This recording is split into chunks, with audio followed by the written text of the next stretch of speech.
The movie begins in the middle of an eerie night. A man named Abercrombie Smith rushes towards his friend and close confidant's house and bangs on the door in extreme urgency. The man inside is wearing a sleeping robe. It seems that he was just about to go to sleep when this uninvited guest graced him with his presence.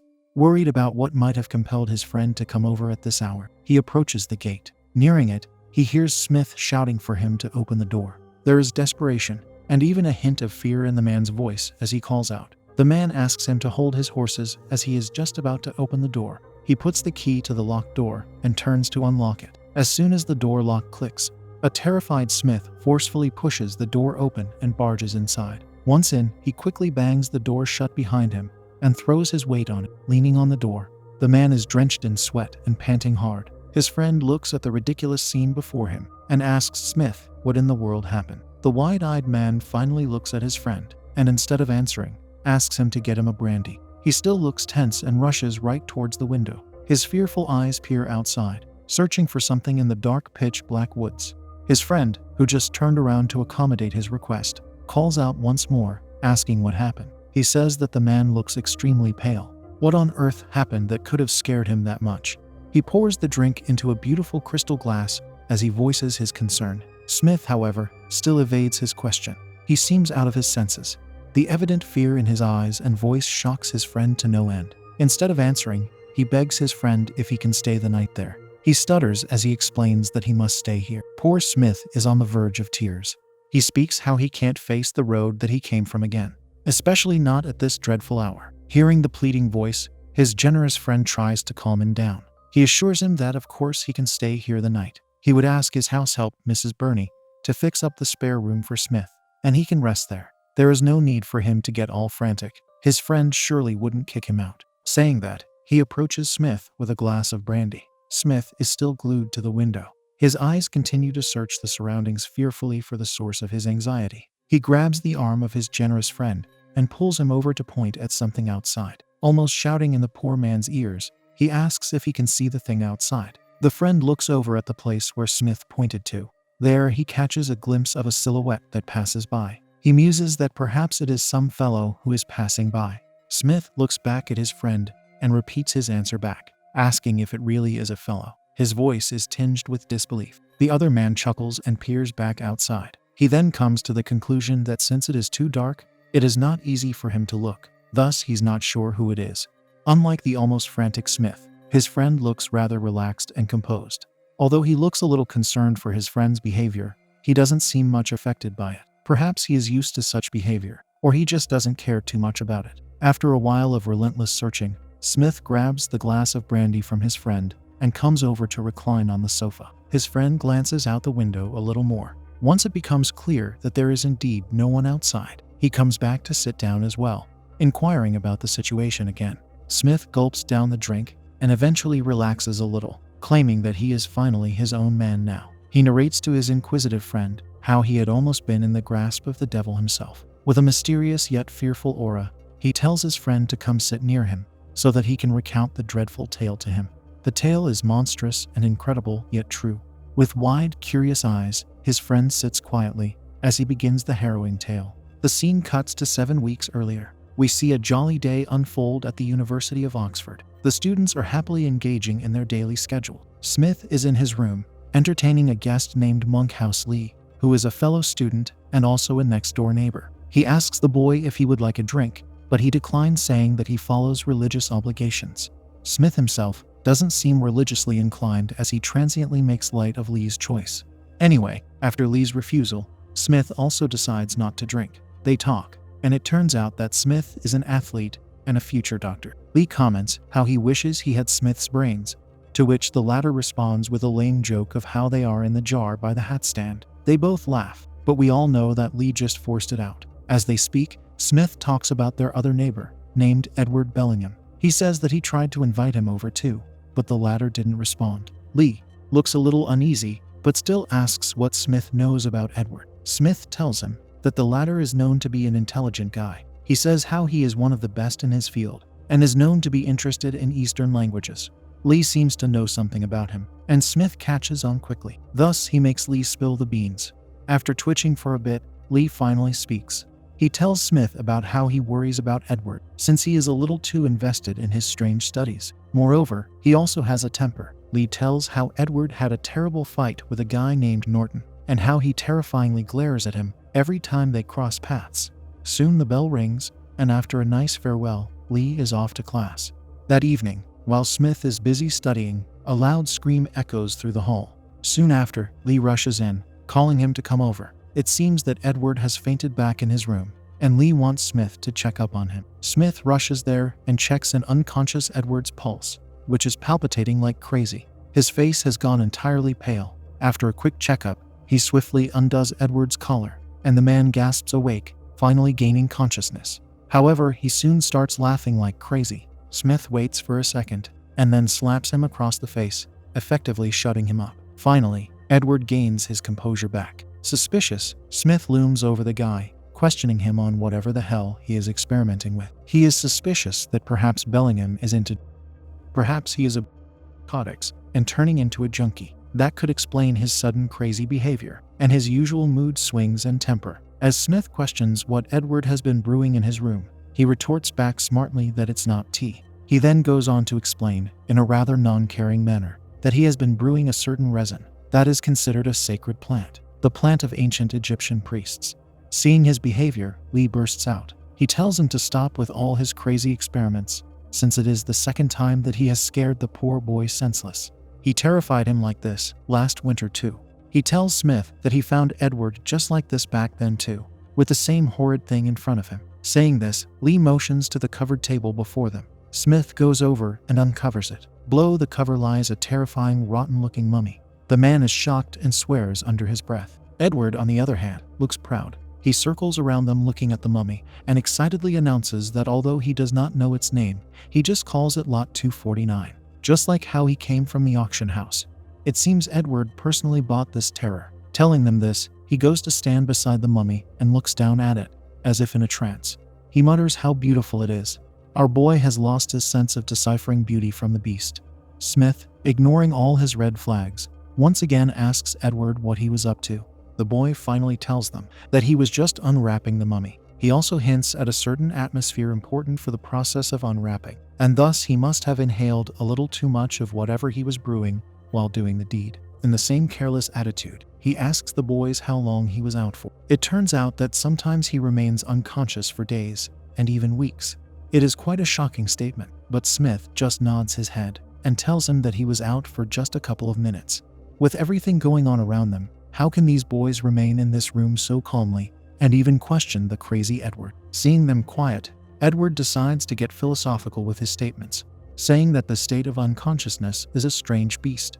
If the mummy before them could find his tongue, he would tell them how the lapse in time of even centuries could be nothing but the brief closing and reopening of the eyes. Hearing all his meaningless blabber, Smith decides to outright tell him that he is crazy, and he should just stop researching crazier stuff, turning himself to be the craziest person alive. Edward says that perhaps he is right, but his expressions spell out clearly how he wouldn't stop. The two men then shake hands, and everyone departs for their own chambers. Later that night, while Smith is sound asleep, there come strange muffled sounds from outside. The noise makes him stir awake. He turns over and lazily lights the bedside candle lamp. Just then, he hears a strange moan coming from outside, probably from around Edward's quarters. He waits for a while, but then, not wanting to get up, blows out the candle and goes back to sleep. The next morning, he is approached by an energetic Edward who happily greets him. Unlike his last night's self, Edward looks neat, fresh, and crisp. Smith, on the other hand, looks rather worn out first thing in the morning. It seems he couldn't sleep well after all. Edward sits down beside him on the bench and thanks him for last night. Smith accepts his gratitude. His worn-out self is noted by Edward, who asks him if he is all right. The man sighs and tells him that he had a rotten night's sleep. However, he shockingly accuses Edward of the cause, telling him that he talks to himself in his sleep. Edward gets irked when the man insists that it was his fault. He strongly denies, and Smith quiets down, after noticing that the bud wouldn't agree no matter what. To change the subject, Edward tries to strike up a conversation, but they are interrupted when Mr. Styles arrives. He greets Smith and totally ignores poor Edward, making him look a little sour. Before Smith can go back, Edward calls out from behind, resuming his conversation. He tells Smith about his research successes, claiming that mastering something and having command over it makes a person feel wonderful. Smith, for some reason, feels a little suspicious of Edward. He then asks what he thinks of Lee. Is he under Edward's command too? The latter gives a small smile, saying that Lee is a good and honest fellow, but he lacks ambition and strength. Thus, he would not be a good partner for him, in Edward's opinion. There seems to be a little sexual tension between these men. After hearing that, Smith nods his head in farewell and leaves. In the background, there is Norton, partaking in a race that he wins. As he is rejoicing, Edward glares at him from a distance. His eyes ooze out lethal intent, as if warning the other man that if he takes a wrong turn, he would be dealt with for good. Later, we see Edward, back in his room, chanting strange Egyptian verses. Slowly, a terrifying transformation occurs as the mummy's eyes flutter open. In the meantime, Norton is out smoking with the boys. As they are conversing, Mr. Styles approaches them and tells them that it will soon be curfew time, so they should go back to their rooms. Everyone else leaves except Norton. The man asks Mr. Styles to let him savor his victory for a while. His request is gladly granted. Mr. Styles leaves too, after sharing his favorite brand of cigarettes with him. All alone, Norton slowly savors his smoke, when a strange hand reaches out to him from behind. It turns out to be the hand of the mummy. It grabs Norton by the neck and squeezes it, almost crushing his windpipe. The poor man struggles, and is finally freed from the tight grasp. Thankfully, Mr. Styles happened to be nearby. He hears Norton's painful cries and rushes over to help, while the mummy gets back to the room and lies down in the coffin once more. The next morning after the incident, Smith is approached by Lee, who tells him that they must change their rooms at once. He believes that Edward is not a very safe man to live close to. Smith is lost at what he's heard and inquires the terrified Lee what he is talking about. He wonders if Lee and Edward fought about something. Lee looks at the man and after a moment agrees that they did have a fight. Although it is clear that he is lying, his face looks pale and frightened, as if he has seen the devil himself. It is evident that whatever reason he was about to tell Smith, it was going to be hard to digest. Thus, he uses the shortcut and lies about having a fight. He wishes that Smith would just listen to him and change rooms. But the man keeps probing on what happened. Lee looks at Smith and then decides to open up. He tells him that since childhood, his books have been his sole companions. He was an introvert and a little socially awkward. Thus, he never had any real friends. That is why he was dazzled by Edward, who showed him a world apart from his books. A world of culture, mystery, and even pleasure. Hearing this, Smith starts getting a little uncomfortable, but Lee doesn't stop. He mentions how he was totally enthralled by Edward, but now things have gone too far. There are things that Edward has done that frighten Lee. That is why he wants it all to end. Smith, however, doesn't understand the severity of the situation. He tells Lee that if he wants to tell Smith something, he should be clear about it, because right now, whatever he is saying doesn't make any sense. Helpless, Lee is unable to say anything else. He tells Smith that he can only warn him, since he has made a very solemn oath not to spill any secrets. Smith tells Lee that if the danger is real, that some rascal is planning on blowing up their college, no oath could stop him from spilling the secret. That is, if the danger is real. Lee stresses that it is indeed real. He should just see what happened to Norton the other night. He was attacked by someone or something, to be more precise. The scars on his neck prove that they cannot be from a human at least. Norton himself agrees that the entity that attacked him was no human. Despite the sincerity in Lee's voice, Smith is unable to believe what he hears. He scoffs at his words and comments that he isn't going to stoop as low to be believing in ghosts or monsters. Lee still maintains his point, saying that it is real enough, and he wholeheartedly believes Edward to be involved with the incident in some way. Merely saying that he believes would be wrong. Instead, he knows for sure that Edward is the one to blame. His confidence manages to rub off on Smith a bit, who begins to get uneasy about the whole spooky situation. After thinking and sighing for a while, Smith reaches a conclusion that if the threat is indeed real, then the person who is at most risk would be none other than Lee himself. He tells this to Lee, who finally starts getting scared for his life. That night, while Smith is going back to his room, he sees the door to Edward's room wide open. Inside, there are dozens of candles burning with not a soul in sight. He starts calling out to Edward, but nobody answers. Just then, he starts hearing the strange raspy moans from the other night again. Unbeknownst to him, the reanimated mummy brushes past him and enters the room, vanishing from sight. For a moment, he seems to catch a glimpse of the terrifying entity in the mirror. Startled, he falls back a step and starts panicking. Before long, he hears a voice calling him. It turns out to be a panicked Mr. Styles. He rushes up, calling his name. Despite hearing it all, he is unable to reply back immediately. After calming down a bit, he finally addresses the call. Mr. Styles finally comes into view and hurriedly tells him that he should rush over. Mr. Lee is apparently drowning. Since he is a doctor, he is the only one who can help the boy, so he should hurry. Before going down, he also asks him to bring a little brandy for him, since he is almost out of stock. Smith agrees, and the man finally vanishes back downstairs. He looks back into Edward's room and sees the mummy back in his coffin, lying lifelessly. Before he can get sidetracked again, he hears Mr. Styles call out to him, reminding that it is a critical situation, so he'd better hurry up. Snapping out of his reverie, he finally runs out towards the poor Lee, who is lying in the grass unconscious. Smith first checks all his vital spots and then starts giving him CPR. After finally managing to save the poor fellow, a drained Smith drags himself lazily back to his room. On the way, Edward sees him. Despite it being late into the night, the man looks fresh and energetic. Perhaps this guy a night owl. After seeing Smith, he wastes no time in calling out to him. He asks the man to come in and join Edward in his room. The latter simply looks back and sternly declines his offer. Edward smiles creepily and says that he is busy as ever. He takes a good look at Smith and says that he must have been exhausted these days since he doesn't look well. Perhaps he is unable to sleep at night. Once again, the latter sternly replies with a short denial. As Smith turns around to go, Edward speaks out again, saying that perhaps it might be about Lee.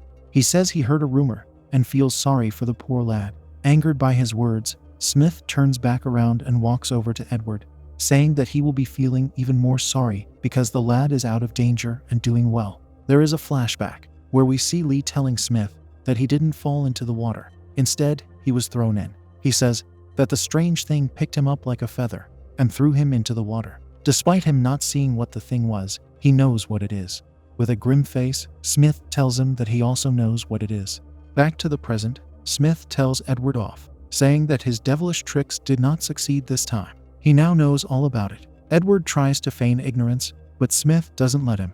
He pushes the man against the wall and threatens him to stop doing his voodoo nonsense. He knows what he and his bag of bones inside that coffin have been doing. He shouldn't think that he is free to do these evil deeds as he pleases, since there is a hangman in this country. He tells Edward that if even a single soul in this college met their demise, he wouldn't let him off easy. After letting off his steam, the man stomps his way back to his room, remembering how he told Lee that he intends to go out of town and take his friend's advice on the matter first. He tells Lee that his friend is a very clever man, thus he is going to take his advice on this matter. After dressing up, he makes his way towards his friend's house in the middle of the night. Despite the horrifying incidents all around him, it is quite brave or even foolish of him to decide to go alone at this time. While he is walking, he strangely feels as if he is being followed. He turns back, but sees no one behind him. After walking a little distance, he looks back, but this time he sees the terrifying entity. The reanimated mummy is there, roaring at him from a distance. He gets goosebumps as he runs for his life. His 7 weeks' worth of story finally ends, and he is now sitting there, waiting for his friend's advice. His friend lights a cigarette, takes a long drag, and says that the story is indeed a gem for the collectors of fairy tales. However, he cannot seriously believe it. He argues that perhaps Smith is studying a little too hard, to which the man sternly retorts that he is no weakling. His friend then questions that had there really been such a creature roaming in Oxford, how come no one has seen it? But it turns out that people actually have seen it. They have been calling it a stray ape. Despite his arguments, his friend doesn't think anything supernatural is involved. He tells him that each incident in itself is capable of a more natural explanation, even the adventure he just faced tonight as well. He says that perhaps Smith has been entertaining these supernatural theories in his head so much that he reacted to a normal phenomena in an exaggerated way. Perhaps there was no such creature involved, and he is just thinking too much in this case. Smith calmly listens to his explanations and flatly disagrees with him. His friend, however, stays firmly on his decision. He says that the world is big enough for humans already. The ghosts don't need to apply as well. Smith writes up everything he needs to say on a paper and gives it to his friend, asking him to keep it in case of a worst-case scenario. They then talk about his friend's move to London, where he is looking for lodgings on Baker Street. Just for the matter of fact, though it is not mentioned explicitly in the movie, his friend is Sherlock Holmes. In the next scene, we see Smith barging into Edward's room. He hands him a knife and tells him to start cutting up the mummy. Edward, sprawled on his sofa, takes matters lightly until the man pulls out his gun. He straight up tells Edward that if he does not cut up that mummy within 5 minutes, there would be a bullet hole carved in his head. Taking out his stopwatch, he starts the countdown. Although, initially he refuses to do so. But soon, the fear of losing his life overpowers the fear of losing his mummy. He cuts it up into pieces and burns it down. Smith doesn't stop there. He orders him to get rid of the ancient verses too. This hits Edward hard, and he almost begs to keep the documents of ancient knowledge to himself, but to no avail. Smith snatches them away and burns them off too. Afterwards, he warns Edward that this better be the end of it, and leaves. The next day, the students rejoice at their graduation. Lee and Smith happily clink glasses, congratulating each other. Meanwhile, Edward moves restless in his room. After a while, he removes a plank from the floor and opens a secret underground storage. From inside there, he takes out the original copy of the papyrus.